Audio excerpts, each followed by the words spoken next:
Congress media विभाग के अध्यक्ष मुकेश नायक ने आज प्रेस कॉन्फ्रेंस करते हुए सरकार पर गंभीर इल्जाम लगाए हैं। ये इल्जाम इंदौर के एमवाई अस्पताल में चूहों के कुतरने से 2 मासूम नवजात की मौत का है। मुकेश नायक ने इल्जाम लगाते हुए कहा, चूहों से मासूम बच्चों की मौत भाजपा सरकार का अपराध है। अब नौटंकी, जांच और खोखले वादे नहीं चलेंगे। मुकेश नायक ने आगे कहा, इंदौर के महाराजा यशवंतराव अस्पताल में 2 नवजात शिशुओं की चूहों के कुतरने से मौत ने प्रदेश ही नहीं बल्कि पूरे देश को झकझोर कर रख दिया है। मध्य प्रदेश कांग्रेस मीडिया विभाग के अध्यक्ष मुकेश नायक ने आगे कहा, ये कोई दुर्घटना नहीं बल्कि भाजपा सरकार की भ्रष्ट व्यवस्थाओं, आपराधिक लापरवाही और अमानवीयता का नतीजा है। उन्होंने कहा, 2014 में एमवाई अस्पताल में चूहों, दीमक और कॉकरोच की वजह से मरीजों में संक्रमण फैला था। 2015 में मर्चुरी में चूहों ने एक मृत नवजात का सिर कुतर डाला था। 2021 में नवजात के पैरों को चूहों ने काट लिया था।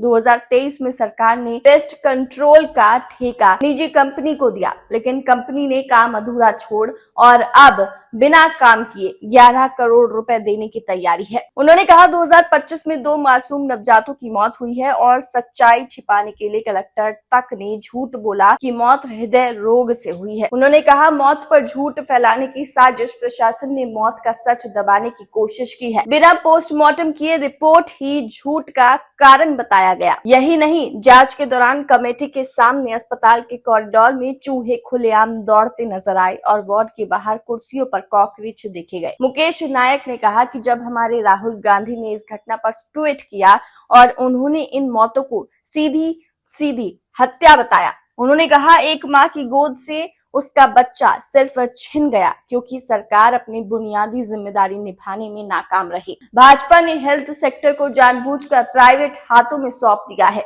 आज सरकारी अस्पताल गरीबों के लिए मौत के अड्डे बने हुए हैं और अब सरकार पीडियाट्रिक यूनिट अपग्रेड करने की बात कर रही है। सवाल ये है कि जब वर्षों से चूहों और संक्रमण की शिकायत आती रही, तब क्यों कार्यवाही नहीं हुई? जिसका ना अर्थ होता है, ना जिसका सिर पैर होता है और जो जीवन को स्पर्श करते हुए समस्याओं से संबंधित कोई बात होती नहीं है। अब हम लोगों की नौकरी नहीं मिल रही, उस पर बात करें। हम जो लोगों पर टैक्स का भार आ रहा, उस पर बात करें। खेत खलिहान और किसान की समस्याओं पर बात करें। पूरे प्रदेश भर में इंफ्रास्ट्रक्चर बारिश से चकनाचूर हो गया, उसकी बात करें। 28,000 करोड़ रुपए प्रति वर्ष ये राज्य कर्जा जो लिया है उसका ब्याज दे रहा है, इस पे बात करें। किस पे बात करें? हम इन फालतू की बातें जो उठाई जाती हैं, दिन भर इस पर बोलते रहें क्या? उनको दिन में 5 दफे फालतू की बात करना है, दिन में हम 5 दफे उसका उत्तर दें क्या लोग बैठकर? यह राजनीति में प्रतिपक्ष का जो काम है सरकार को एनलाइटेंट करने का, जागृत करने का, हम जीवन को स्पर्श करती हुई समस्याओं पर बात करें कि दिन भर इन फालतू की बातों पर बात करें।